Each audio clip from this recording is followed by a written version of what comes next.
Hello friends, welcome to UPSC Niti. हम देख रहे हैं हमारे एमसीक्यू ऑन मॉडर्न हिस्ट्री और ये है इसका पार्ट 3, जिसमें भी हम कवर करेंगे कुछ 10 एमसीक्यू जो हमारे लिए इस साल इंपॉर्टेंट होंगे। तो चलिए जल्दी से स्टार्ट करते हैं और देखते हैं हमारा आज का first MCQ. Then first question is, with reference to the period of the Indian freedom struggle, which of the following was were recommended by the Nehru report. ठीक है, तो नेहरू रिपोर्ट को हमें सबसे पहले पता होना चाहिए ये कब आया था। नेहरू रिपोर्ट आया था 1928 में। ठीक है, तो इसके बारे में कौन से स्टेटमेंट जो है ये मतलब इन्होंने रेकमेंड किए थे, ऐसा यहाँ पे स्टेटमेंट दिए गए और हमें बताना इनमें से कौन से करेक्ट है। ठीक है, तो देखिए पहला क्या है, complete independence for the India, ये इन्होंने रेकमेंड किया था, ऐसा फर्स्ट स्टेटमेंट है। Next is joint electorate for this reservation of the seats for minorities, minorities के लिए जॉइंट इलेक्टोरेट जो है वो बनाया जाना चाहिए, ऐसा सेकंड रिकमेंडेशन इन्होंने किया था, ऐसा स्टेटमेंट है। Next is provision of the fundamental rights for the people of India in the constitution. ठीक है, मतलब हमारे यहाँ पे फंडामेंटल राइट जो है इसका प्रोविजन होना चाहिए, ये रिकमेंडेशन किया गया था नेहरू रिपोर्ट में, ऐसा थर्ड स्टेटमेंट है और हमें बताना इनमें से कौन से करेक्ट है। ठीक है, तो सबसे पहले ये जो नेहरू रिपोर्ट है ना, ये लाया गया था मोतीलाल नेहरू द्वारा। ठीक है, जो हमारे जवाहरलाल नेहरू जी थे उनके पिता थे ये, इनके द्वारा ये नेहरू रिपोर्ट 1928 में लाया गया था। और तब ऐसी कोई बात नहीं थी कि हमें मतलब इसमें कोई रिकमेंडेशन नहीं किया गया था कि हमें कंप्लीट इंडिपेंडेंस चाहिए। ये तब प्रयास कर रहे थे सभी लोग जो थे वो कि डोमिनियन स्टेटस लाना चाहिए। 1928 में हमारे जो महात्मा गांधी जी थे उन्होंने एक अल्टीमेटम दिया था कि अभी एक साल में आप हमें डोमिनियन स्टेटस दीजिए या फिर हम उसके बाद कंप्लीट स्वराज्य, यही हमारा जो है वो मोटो, मतलब यही हमारा प्रयास रहेगा। मतलब 1929 के बाद पूर्ण इंडिपेंडेंस जो है हमारा, ये हमारा मतलब ये मेन मकसद हो गया था। तो इसके पहले जो था यहाँ पे हमारा इंडिपेंडेंस ये बात नहीं थी। तो देखिए फर्स्ट यहाँ पे इनकरेक्ट हो जाने की वजह से ए, सी और डी तीनों चले जाते हैं, हमारा आंसर बचता है B, that is 2 and 3 only. ठीक है, तो याद रखिए Nehru report, that is Motilal Nehru report, इसमें joint electorate for the minorities ये जो था ये रेकमेंड कर दिया गया था। Next is provision of the fundamental rights. ठीक है, नेहरू जो थे ये भी फंडामेंटल राइट्स के बारे में मतलब एक काफी ध्यान देते थे, जो सीनियर नेहरू थे वो भी। ठीक है, तो अब देखते हैं इसका कुछ एक्सप्लेनेशन। तो एक्सप्लेनेशन तो वही हमने ऐड कर दिया है, तो देख लीजिए। हम अगला क्वेश्चन देखते हैं। Question number 2 is, which among the following provided a common factor for the tribal insurrection in the India in 19th century। ठीक है, मतलब जो हमारे ट्राइबल विद्रोह जो हुए थे 19th सेंचुरी में, इसके पीछे एक कॉमन फैक्टर क्या था, ऐसा ये क्वेश्चन है। ठीक है, तो मतलब अलग अलग जगह जगह पे कॉमन जो यहाँ पे ये हुए थे ना हमारे ट्राइबल के विद्रोह, तो अलग अलग जगह पे हुए थे, लेकिन इनका एक कॉमन फैक्टर था। ये कॉमन फैक्टर क्या था हमारे बाकी जो टोटल ट्राइबल इंसर्केशन हुए थे इसमें। ठीक है, तो ऑप्शन देखिए पहला, introduction of the new system of the land revenue and taxation on off the tribal products. ठीक है, तो यहाँ पे सबसे पहले बताया गया कि एक नया लैंड रेवेन्यू सिस्टम जो था वो लाया गया था और साथ ही साथ हमारे ट्राइबल प्रोडक्ट्स जो थे इन पे टैक्सेशन स्टार्ट कर दिया गया था, ऐसा ए स्टेटमेंट है। Next is influence of the foreign religious missionaries in the tribal areas. ठीक है, मतलब जो हमारी ट्राइबल एरियाज थे यहाँ पे रिलीजियस मिशनरीज का, जो फॉरेन रिलीजियस मिशनरीज थे इनका इन्फ्लुएंस बढ़ने लगा था। मतलब ये इनको लाइक क्रिश्चियन जो धर्म चेंज करना, इसके बारे में ये प्रयास कर रहे थे मिशनरीज, ऐसा भी स्टेटमेंट है। Next is rise of the large number of money lenders, traders and revenue farmers as middleman in the tribal areas. ठीक है, मतलब ये जो थे मिडलमैन ट्रेडर्स, ये इनकी संख्या जो थी ये बढ़ गई थी, ये इस वजह से ये कॉमन फैक्टर था, ऐसा सी स्टेटमेंट है। Next is the complete disruption of the old agrarian order of the tribal communities. ठीक है, मतलब जो एक पुरानी एग्रेरियन जो ऑर्डर थी ये ट्राइबल लोगों की, वो कंप्लीटली चेंज हो गई थी और ये चेंज होने की वजह से ये मतलब इन्होंने जो विद्रोह कर दिए थे, ऐसा डी स्टेटमेंट है और हमें बताना इनमें से कौन सा करेक्ट है। ठीक है, तो देखिए ये जो डी है ना, बेसिकली यही इसका आंसर है, क्योंकि सभी जगह पे ऐसी सभी जगह थे जहां पे ये ओल्ड एग्रीरियन जो हमारी सिस्टम थी ट्राइबल लोगों की, वो चेंज कर दी गई थी और यहाँ पे डिसरप्शन होने की वजह से मतलब ये कॉमन फैक्टर हो गया था कि जो हमारे ट्राइबल लोग थे इन्होंने हमारे 19th सेंचुरी में विद्रोह कर दिए थे। बाकी जो ऑप्शन है वो भी हम देख लेते हैं क्यों गलत है, क्योंकि ये देखिए यहाँ पे कहा गया ये जो है ना लैंड रेवेन्यू सिस्टम, ये अलग अलग जगह पे अलग अलग थी, ये बात तो है, मतलब नहीं लाई गई थी, लेकिन ट्राइबल प्रोडक्ट्स पे कोई टैक्सेशन इन्होंने मतलब तब के लिए तो नहीं था, तो ये इस वजह से इनकरेक्ट हो गया। Then next is religious missionary. तो देखिए अलग कुछ जगह पे रिलीजियस मिशनरी आ गए थे, लेकिन ये यहाँ क्या पूछा गया कि बाकी जो सभी हुए थे उनमें कॉमन फैक्टर, तो यहाँ पे मतलब कुछ जगह ऐसी थी जहाँ पे जो मिशनरी जो लोग थे रिलीजियस इनका इन्फ्लुएंस नहीं हुआ था। ठीक है, तो कुछ जगह पे ऐसे थे जहाँ पे नहीं हुआ था। Same thing goes with this कि यहाँ पे कुछ मनी लेंडर्स, कुछ जगह पे ट्रेडर्स, इनका इफेक्ट जो था ये नहीं हुआ था। तो बी और सी एक ही रीजन की वजह से और ये ट्राइबल प्रोडक्ट्स ये रीजन की वजह से इनकरेक्ट हो जाते हैं। हमारा आंसर हो जाता है D, that is complete disruption of the old agrarian order of the tribal communities. ठीक है, अब देखते हैं हमारा नेक्स्ट क्वेश्चन, क्वेश्चन नंबर 3। तो देखिए ये जो है हमारा चंपारण्य सत्याग्रह से रिलेटेड है। देखिए आप जानते हैं कि इस साल चंपारण्य सत्याग्रह जो है उसको 100 साल पूरे हो चुके हैं, तो ये एक इंपॉर्टेंट फैक्ट है हमारे लिए चंपारण सत्याग्रह। तो इस पे एक क्वेश्चन देख लेते हैं। कंसीडर द फॉलोइंग स्टेटमेंट और हमें बताना इनमें से कौन से करेक्ट है। देखिए फर्स्ट क्या है, doctor Rajendra Prasad persuaded Mahatma Gandhi to come to the Champaran to investigate the problem of peasant. ठीक है, मतलब जो हमारे डॉक्टर राजेंद्र प्रसाद थे इन्होंने महात्मा गांधी को मतलब काइंड ऑफ बुलाया, ये चंपारण्य आए सो दैट यहाँ की जो पीजेंट की प्रॉब्लम्स थी ये इनके बारे में मतलब देख सके ये क्या प्रॉब्लम है और कुछ हेल्प कर सके। ये किसके द्वारा किया गया था काम, राजेंद्र प्रसाद द्वारा, ऐसा ये स्टेटमेंट है। Next is Acharya J B Kripalani was one of the Mahatma Gandhi colleague in the Champaran investigation. ठीक है, तो जो चंपारण्य का इन्वेस्टिगेशन हुआ था उसमें महात्मा गांधी जी के कलीग एक थे, वो थे आचार्य जेबी कृपलानी। ऐसा बी स्टेटमेंट है और हमें बताना इनमें से कौन से करेक्ट है। ठीक है, तो देखिए ये जो है ना इसका बी स्टेटमेंट ये बात सही है, लेकिन ये राजेंद्र प्रसाद द्वारा नहीं, ये जो शुक्ला जी एक थे इनके द्वारा गांधी जी को परसुएट किया गया था। तो हमारा ये आंसर, ये फर्स्ट स्टेटमेंट इनकरेक्ट हो जाता है, हमारा आंसर हो जाता है बी, दैट इज 2 ओनली। तो देख लेते हैं इसके बारे में भी। राजकुमार शुक्ला, ठीक है, ऐसे डायरेक्टली याद रखिए शुक्ला जी मोस्टली यूपी बिहार इस रीजन में ही पाए जाते हैं ना, मतलब एक लगभग जो है वो, तो ऐसे ही याद रखिए कि बिहार में जो ये थे इनके द्वारा चंपारण्य सत्याग्रह करने के लिए गांधी जी को परसुएट कर दिया गया था। नेक्स्ट इज बाद में इसके बारे में कुछ लोग हैं हमारे लिए शायद इस साल इंपॉर्टेंट हो सकते हैं, इसलिए बहुत सारे नाम जो है वो हमने ऐड कर दिए। एक बार देख लीजिए आपको हेल्पफुल रहेंगे। मोबिलाइजेशन ऑफ पीजेंट्री मतलब जो पीजेंट थे उनका मोबिलाइजेशन किसके द्वारा कर दिया गया था, तो राजकुमार शुक्ला जो ये थे, और ये खुद भी एक कल्टिवेटर थी। ठीक है, इंडिगो कल्टिवेटर थे ये खुद भी, इनके द्वारा। साथ ही साथ Sant Raut, after that Kedar Rai, local mahajans and traders, साथ ही साथ विलेज मोखतारा। Next is village school teacher such as Pir Mohammad and Harbans सहाई। ठीक है, ये जो सभी लोग थे इनके द्वारा पीजेंट का मोबिलाइजेशन कर दिया गया था। एंड नेक्स्ट इनके जो हमारा मूवमेंट था या इसमें गांधी जी का साथ किस किसने दिया था, तो राजेंद्र प्रसाद, एएन सिंह एंड जेबी कृपलानी, ये जो थे ये गांधी जी के यहाँ पे कलीग थे। और इस मतलब ये सत्याग्रह की वजह से चंपारण्य जो सत्याग्रह था उसकी वजह से क्या हुआ, तो जो 3 कटिया सिस्टम थी, मतलब जो कुछ भी लैंड अवेलेबल है उस लैंड के 3/20 पार्ट में इनको इंडिगो कल्टीवेशन करना पड़ता था। और इंडिगो कल्टीवेशन से होता क्या था, जो कोई भी हमारी अवेलेबल जो जमीन वगैरह थी वो खराब हो जाती थी। ठीक है, तो इस वजह से और मतलब ये खराब हो गई, और साथ ही साथ इनको टैक्स भी अलग से पे करना है। तो मतलब जो फार्मर्स थे, पीजेंट जो थे या इस रीजन के, उनको बहुत ही ज्यादा मतलब कंडीशन जो थी वो बहुत ही ज्यादा खराब हो चुकी थी। मतलब हम क्या कर सकते, हम इमेजिन भी नहीं कर सकते इतने खराब जो उस समय के दृश्य थे, जो एक बार मैंने एक वीडियो में देखा था। बहुत ही इन लोगों की सिचुएशन जो थी खराब हो चुकी थी। तो ये सब जो था ये सिस्टम इनकी ये चंपारण्य सत्याग्रह की वजह से बंद हो गया। तो हमारा आंसर जो था वो है बी। इसके बारे में कुछ फैक्ट्स है हमने थोड़ा एक्सप्लेन कर दिया है, वो अच्छे से देख लीजिए, इस साल इंपॉर्टेंट हो सकता है। और एक जो हमारा सत्याग्रह इसके बारे में देख लेते हैं। what was the reason for the Mahatma Gandhi to organize a Satyagraha on the behalf of peasant of Kheda. ठीक है, तो ये जो खेड़ा सत्याग्रह हुआ था ये मतलब गांधी जी ने किसके बिहाफ पे किया, मतलब ये क्यों किया गया था, ऐसे ये क्वेश्चन है। देखिए फर्स्ट क्या है, the administration didn't suspend the land revenue collection in spite of the drought. मतलब यहाँ पे ड्रॉट आ गए थे, और ये आने की मतलब ये थे, फिर भी जो तब का हमारा ब्रिटिश एडमिनिस्ट्रेशन था इन्होंने लैंड रेवेन्यू जो कलेक्शन था उसको सस्पेंड नहीं किया था, ऐसा फर्स्ट स्टेटमेंट है। Next is the administration propose to introduce a permanent settlement in Gujarat. मतलब ये जो परमानेंट सेटलमेंट सिस्टम जो थी हमारी टैक्सेशन सिस्टम, ये गुजरात में लाने के लिए मतलब प्रयास चल रहे थे। तो इस वजह से ये कर दिया, ऐसा बी स्टेटमेंट है, और हमें बताना इनमें से कौन सा करेक्ट है। ठीक है, तो ये जो है ना कि ऐसी कोई सिस्टम गुजरात में लाने वाली थी ये बात नहीं है, लेकिन जी हाँ टैक्स रेट जो थे वो ड्रॉट के बावजूद बढ़ाने वाले थे, लेकिन परमानेंट सेटलमेंट सिस्टम जो ये लाई जाने वाली थी ये इसके बारे में ये इनकरेक्ट है। जो हमारा आंसर हो जाता है वो है ए, दैट इज 1 ओनली, क्योंकि जो तब ऐसे प्रयास चल रहे थे कि मतलब ये हुआ था कि जो एडमिनिस्ट्रेशन था ब्रिटिश एडमिनिस्ट्रेशन, इन्होंने ड्रॉट होने की बावजूद भी, सूखा पड़ने के बावजूद भी जो हमारी लैंड रेवेन्यू सिस्टम था वो कलेक्शन जो था वो कैंसिल नहीं किया था। मतलब लोगों को कुछ भी राहत नहीं दी गई थी,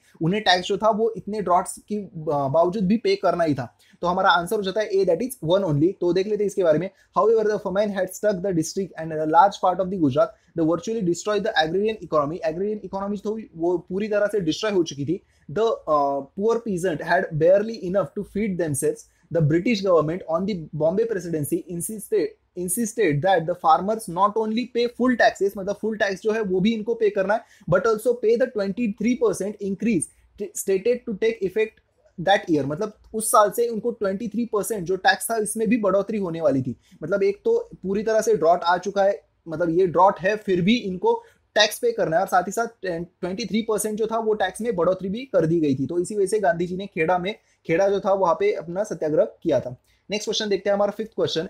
Who among the following leaders proposed to adopt a complete independence as a goal of Congress in Ahmedabad session of 1920? ठीक है, तो 1920 का जो सेशन हुआ था उस समय कौन से कांग्रेस के लीडर ने हमारा कंप्लीट इंडिपेंडेंस, ये हमारा गोल होना चाहिए कांग्रेस का, ये ऐसा प्रपोज किया था? ऐसा ही हमारा क्वेश्चन है। तो देखिए ऑप्शन क्या दिए गए। Abul Kalam Azad, next is Hasrat Mohani, next is Jawaharlal Nehru, last is Mohandas Karamchand Gandhi. तो अभी हमने एक क्वेश्चन देखा था कि जिसमें 1928 में भी गांधी जी कह रहे थे कि आप हमें डोमिनियन स्टेटस दीजिए। ठीक है, मतलब जो हमें इंडिपेंडेंस नहीं चाहिए, हमें पहले तो डोमिनियन स्टेटस चाहिए, हम एक साल का अल्टीमेटम देते हैं। ये कब दिया गया था? 1928 में। ठीक है, तो गांधी जी क्यों 1920 में पहले इंडिपेंडेंस के हमारा गोल हुआ ऐसे कहेंगे? तो डी ऑप्शन चला जाता है। बाद में जवाहरलाल नेहरू जो थे, मतलब ये तब इतने इमर्ज नहीं हुए थे, ये बहुत ही बड़े ऐसे क्या कह सकते हैं, हमारे नेता नहीं बन चुके थे। तो ये भी मतलब इनका कोई एडेप्टेशन जो ये भी नहीं था। जो बचते वो अभी ए और बी में से। ठीक है, तो इसका जो आंसर हो जाता है वो है हसरत मोहानी। ये जो सर थे, इन्होंने प्रपोज किया था कि हमारा जो कंप्लीट इंडिपेंडेंस ये कांग्रेस का गोल होना चाहिए। और ये कब हुआ था? तो 1920 का अहमदाबाद सेशन। ठीक है, याद रखिए, इंपॉर्टेंट फैक्ट है, बी इसका आंसर है हसरत मोहानी। लेकिन हुआ क्या था कि ये जो सर थे, इन्होंने हमारा कंप्लीट ये रिजोल्यूशन लाई तो थी, लेकिन गांधी जी ने तब इसको अपोज कर दिया और बाद में काइंड ऑफ इसको ये वीटो हो गया। और ये इसके बाद जो मतलब ये रिजोल्यूशन जो था वो रिजेक्ट कर दिया गया था हमारे कांग्रेस के द्वारा। ठीक है, नेक्स्ट क्वेश्चन देखते हैं हमारा sixth question.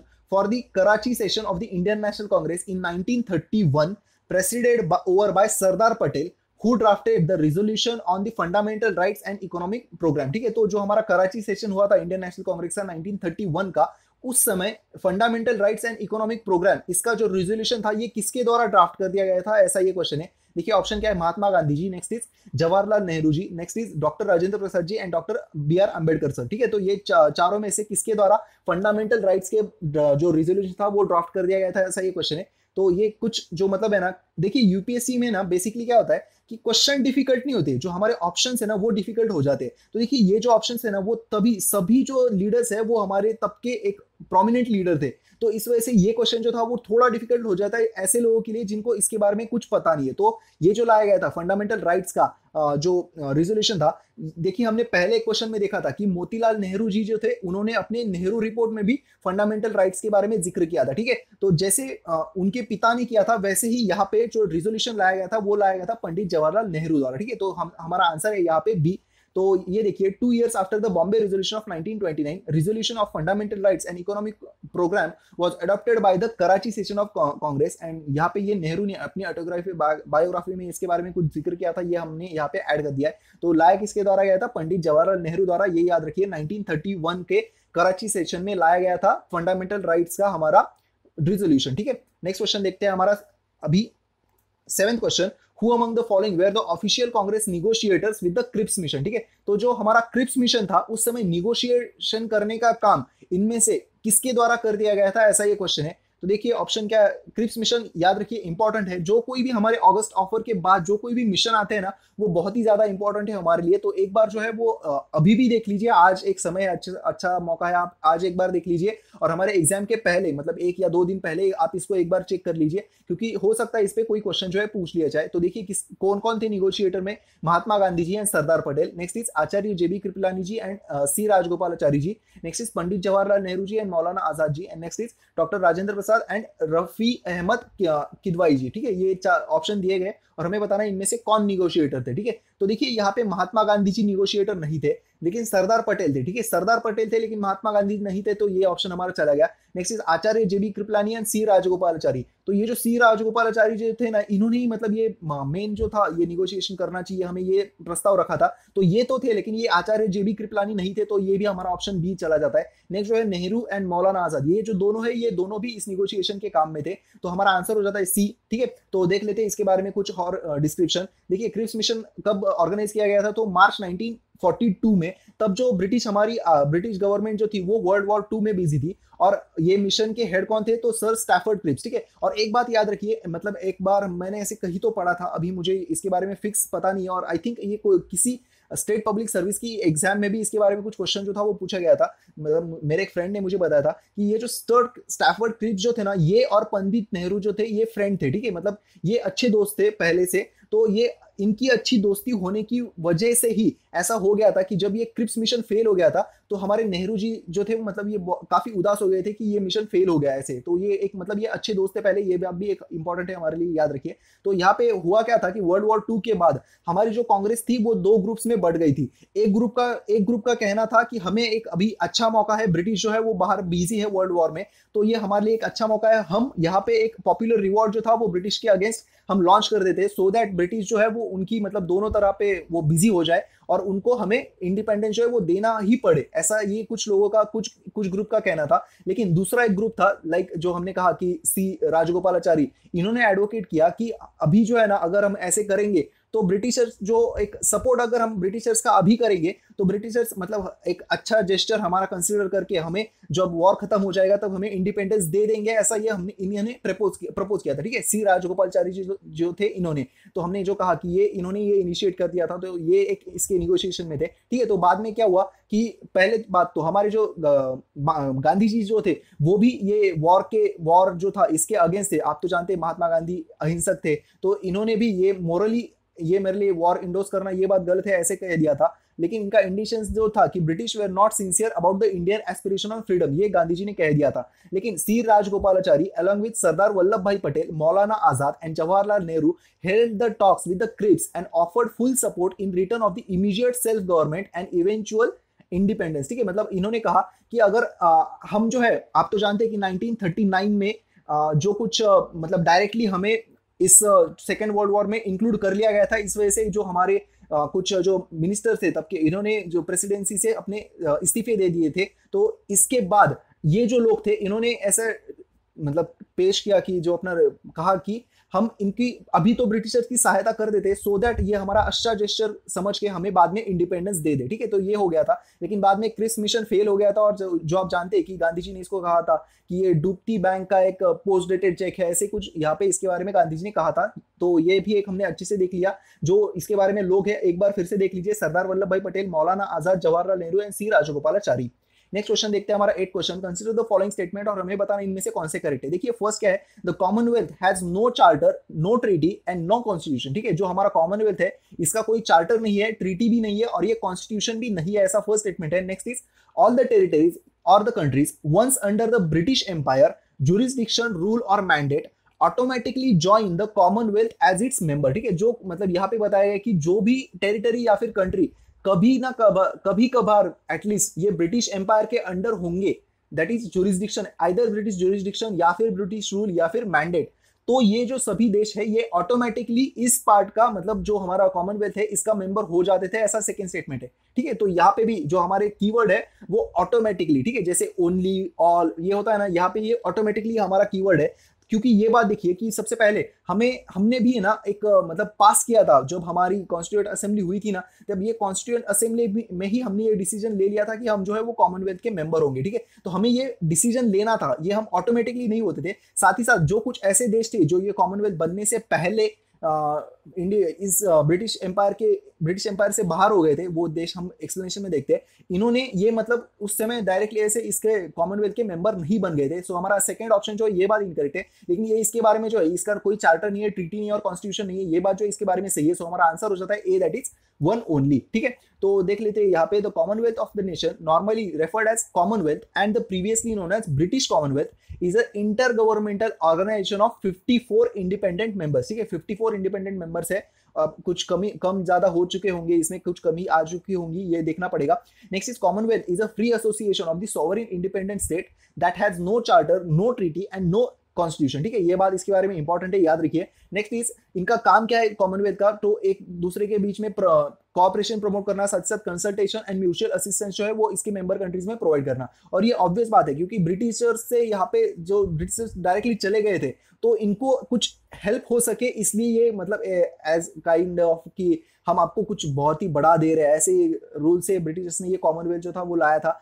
Next is the Commonwealth has was established as an association of free and equal states and members was based on the common alliances to the allegations to the British crown. Next जो था हमारे कि कुछ देश जो हमने कहा कि ये मेंबर नहीं थे, ठीक है, मतलब ये among the former British protectors and the mandates those never become the members of the Commonwealth are, कौन से मेंबर नहीं बन गए, वो है इजिप्ट, इराक, पैलेस्टाइन, ये Sudan, Kuwait, then Bahrain, Oman, Qatar, UAE, ये जो थे ये इसके मेंबर नहीं बने थे। तो जो था हमारा ऑटोमेटिकली ये इस वजह से स्टेटमेंट 2 जो है वो इनकरेक्ट हो जाता है। नेक्स्ट क्वेश्चन देखते हैं हमारा, कंसीडर द फॉलोइंग स्टेटमेंट, और हमें बताना इनमें से कौन से करेक्ट है। देखिए फर्स्ट क्या है, Bombay manifesto signed in 1936 openly oppose the preaching of the socialistic idea. ठीक है, तो ये जो बॉम्बे मैनिफेस्टो था इसने सोशलिस्टिक आइडिया जो थे इसको अपोज किया था, ऐसा फर्स्ट स्टेटमेंट है, ये 1936 में आया था। Next is it evoke the support from the large section of the business community from all across the India. ठीक है, तो यहाँ पे भी ये ऑल जो है वो हमारा कीवर्ड हो जाता है,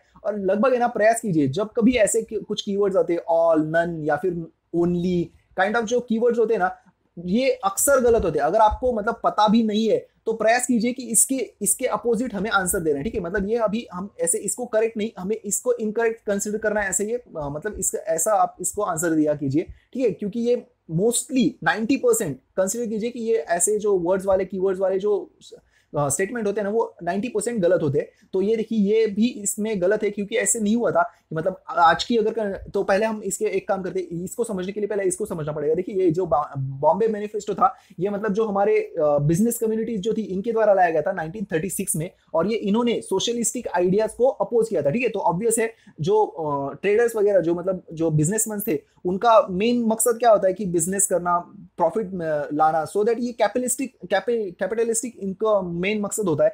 तो ऑब्वियस है कि जैसे अमेरिका और रशिया का मतलब क्रॉस है, वैसे ही ये इन लोगों का क्रॉस होता था, लेकिन इतनी भारी मात्रा में, अभी जितने हम भारी मात्रा में देख सकते हैं उतनी भारी मात्रा में नहीं होता था, क्योंकि उस समय बहुत ऐसे लोग थे जो बाकी हमारे निचले तबके के बारे में भी सोचते थे। तो ये इस वजह से ये जो है ये बात तो सही है, लेकिन जो हमने कहा कि निचले तबके के बारे में भी कुछ लोग सोचते थे, इसी वजह से ये जो है ना हमारा कि ऑल अक्रॉस कंट्री इनको पूरी बिजनेस कम्युनिटी का सपोर्ट मिला था।